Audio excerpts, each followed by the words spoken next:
you ever wished to know what a stroke survivor might have wished they knew prior to their stroke? Well, today I'll be bringing 10 things I wish I knew before I had my stroke.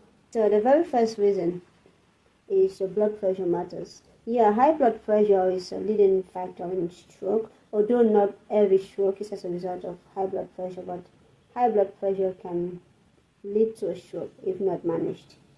Second reason, the second thing I wish I knew before my stroke is that family history matters when it comes to stroke, having a stroke. Yeah, genetics matter.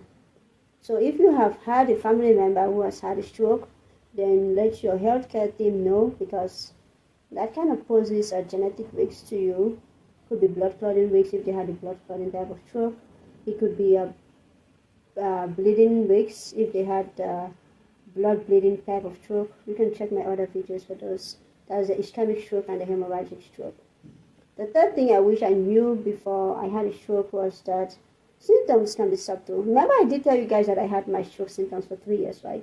Yeah, so it varies per person. It happens differently for different people. So symptoms vary. It could be drastic, it could be slow and subtle, it could be all sudden.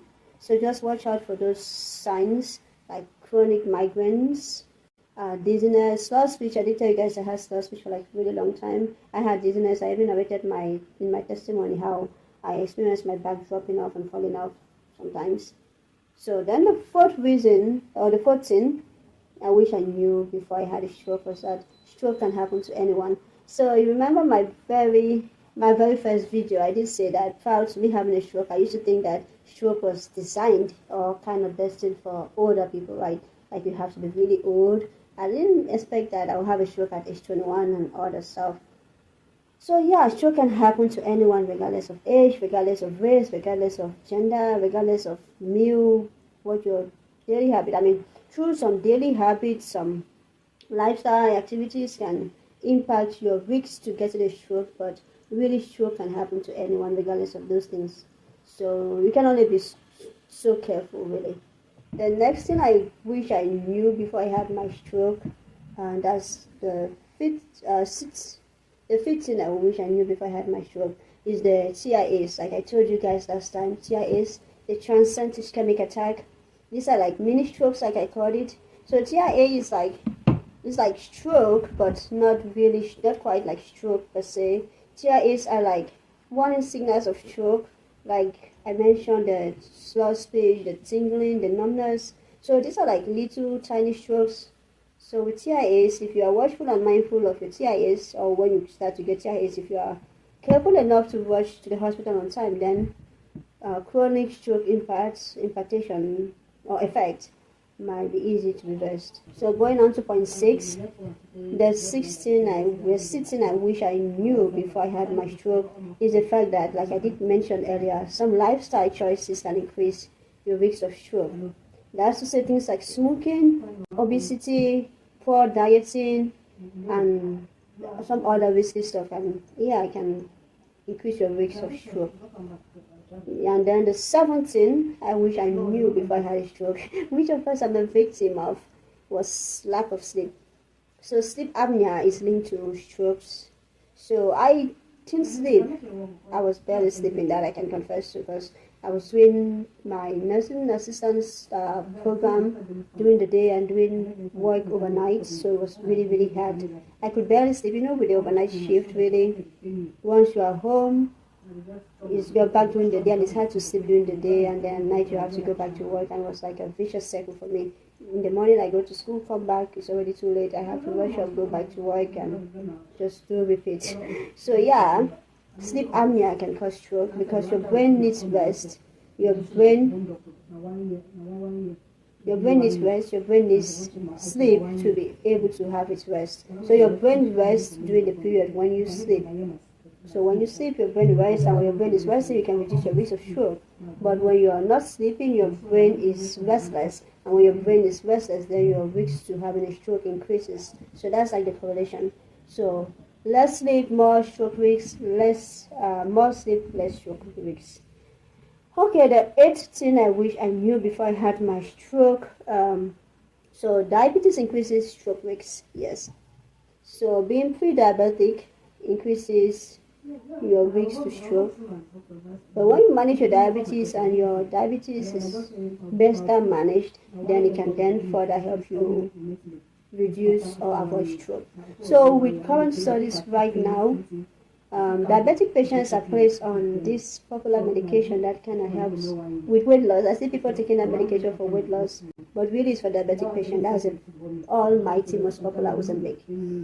So with Ozempic, it works way more than just helping with weight loss. Ozempic helps diabetic patients to better manage their kidneys and other vital organs, which further aids to help them reduce the risk of stroke. The ninth thing I wish I knew before I had my stroke. You do remember that in one of my last videos I did mention that hormonal, like pregnancy planning pills, hormonal birth control pills can increase the risk of stroke, right? I did mention that. If you haven't watched it, please check my previous videos for that. So yes, some birth control pills can pose risk to stroke. So if you're on birth control pills, I'm hoping it's something prescribed and doctors have checked and made sure of the fact that it won't pose a stroke risk to you. But if you are taking a birth control pill over the counter, which I doubt, an over-the-counter medication or something that is not prescription-based, then it's advisable to have your doctors look into that and make sure that it doesn't expose you to the risk of having a stroke. The 10th thing I wish I knew before I had my stroke. Regular checkups are crucial. Yes, regular checkups are crucial. So, you know they always advise people to go for yearly checkups, right? Good. So when you do your regular checkups, it's easier for the healthcare team to catch if your bloods are starting to clot up or you have an irregularity to your blood flows, talk of blood clots, talk of blood bleeds or excessive blood flow and stuff like that.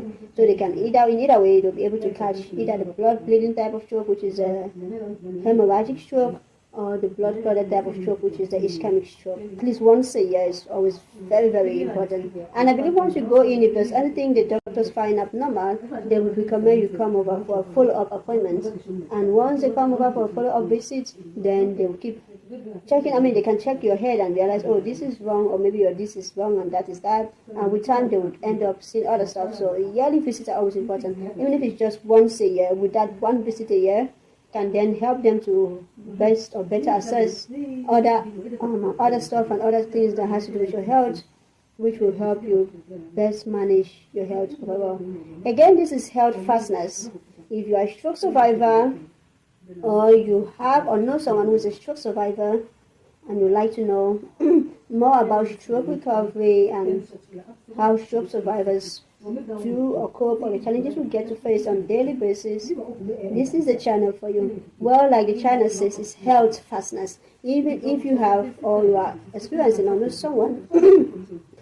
someone who is experiencing a chronic health challenge, this is health fastness. This is health and steadfast, meaning if you're steadfast in your health recovery journey, then you are sure to come out victorious. So if you do like what we do on this channel, please hit the like button, share with your friends, family, loved ones, share to someone who knows someone who knows someone who knows someone who will benefit from this information. And then also drop your comment section down below on things you didn't know or things you found shocking or things that are new to you that I didn't mention. Or as a stroke survivor, some things that you personally wish you did know before you had a stroke. Okay guys, thank you so much for staying this far with me. See you on my next video as I keep navigating through the challenges we go through our daily lives as stroke survivors. Thank you.